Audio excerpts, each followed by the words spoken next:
আসসালামু আলাইকুম, সকলে কেমন আছেন? আজকে একটি ব্লগ তৈরি করব, সেটি হচ্ছে ফেসবুক নিয়ে।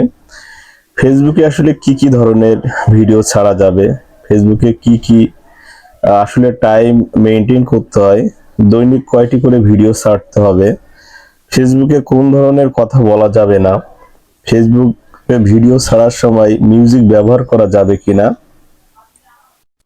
কতটি ভিডিও ছাড়লে অ্যাড অন রিলস পাওয়া যাবে, ওয়াচ টাইম আসলে কিভাবে পূরণ করা হবে, ফলোয়ার কিভাবে বাড়বে, মিউজিক কখন ব্যবহার করা যাবে, স্টারের বিষয়টা সম্পর্কে আমরা মোটামুটি বিস্তর আলোচনা করার চেষ্টা করব আজকে। তো প্রথমেই যদি বলি ফেসবুকে কি কি ধরনের ভিডিও ছাড়া যাবে। আপনারা জানেন ফেসবুকে হচ্ছে শুধুমাত্র হচ্ছে অশ্লীল কোনো ভিডিও, বাচ্চাদের যেটা হচ্ছে ল্যাংটা কোনো ভিডিও দেয়া যাবে না, অথবা হচ্ছে অশ্লীল কোনো ভিডিও, সেগুলো হচ্ছে আসলে ব্যবহার করা যাবে না। এবং দ্বিতীয়টি হচ্ছে ফেসবুকে কি অবশ্যই টাইম মেইনটেইন, হ্যাঁ ফেসবুকে আপনাকে অবশ্যই টাইম মেইনটেইন করে চলতে হবে এবং নির্দিষ্ট সময়ে আপনাকে হচ্ছে ভিডিও ছাড়তে হবে, তাহলে আপনি like comment plus share engagement সবকিছু বেড়ে যাবে।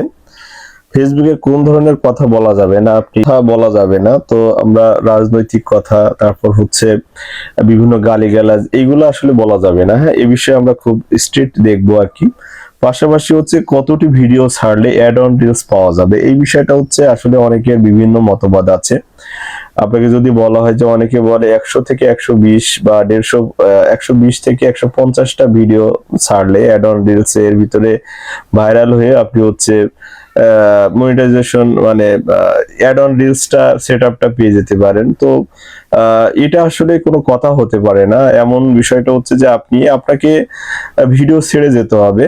তো ফেসবুক হচ্ছে আপনাকে, যে ফেসবুকের টিম আছে তারাই আপনাকে ভাইরাল করবে, দেন হচ্ছে আপনি সেটআপ পেয়ে যাবেন। এটি হচ্ছে ধৈর্যের একটা বিষয় আছে।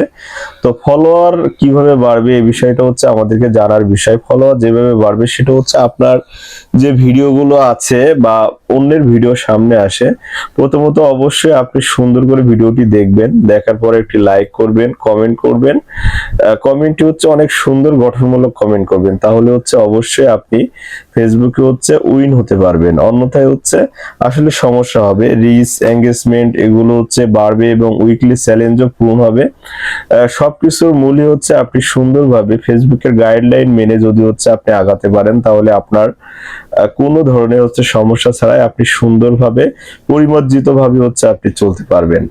তো অনেক কথাগুলো হচ্ছে ভিতরে আপনাদেরকে সুন্দরভাবে বোঝানোর চেষ্টা করেছি, যেটি হচ্ছে ফেসবুক মনিটাইজেশন কারা পাবে এবং ফেসবুক মনিটাইজেশন কারা পাবে না, এই বিষয়টি হচ্ছে লক্ষ্য করতে হলে আগে আমাদের ফেসবুকের গাইডলাইন সম্পর্কে অবশ্যই অবগত হতে হবে, তাহলে আপনারা সুন্দরভাবে এবং সফলতার সহিত হচ্ছে এগিয়ে যেতে পারবেন। তো আজকের মতো ভিডিও শেষ করছে, আবারও আপনাদের সাথে দেখা হবে, কথা হবে। সকলে ভালো থাকবেন। আসসালামু আলাইকুম ওয়া রাহমাতুল্লাহ।